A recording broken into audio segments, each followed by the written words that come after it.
పితా, పుత్ర, పవిత్రాత్మ నామంన ఆమేన్. ఈరోజు దేవుని వాగ్దానం. ప్రభు, నీవు నన్ను విపత్తు నుండి తప్పించితివి. శత్రువులు నా పతనమును చూచి సంతసింపకుండానట్లు చేసితివి కనుక నేను నిన్ను స్తుతింతును. నా దేవుడైన ప్రభు, నేను నీకు మొరపెట్టగా నీవు నాకు ఆరోగ్యమును దయచేసితివి.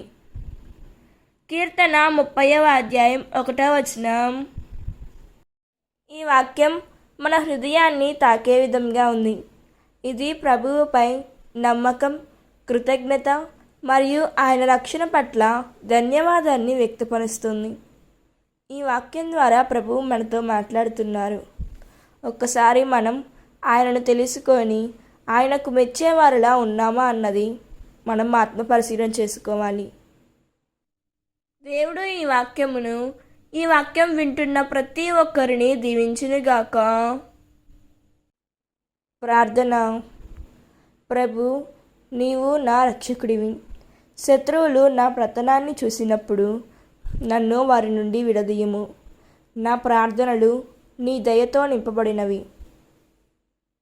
నా హృదయం నీ కృప మరియు నీ సంతృప్తి కోసం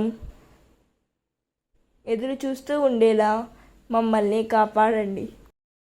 ఈరోజంతయు మా పనుల్లో, ప్రయాణాల్లో తోడుగా ఉండండి. ఈ రోజున మాకు మంచి ఆరోగ్యం ప్రసాదించండి ప్రభువా. ఈరోజంతయు కూడా మమ్మల్ని మీ రెక్కల కింద దాచుకొనండి తండ్రి. ఆమేన్.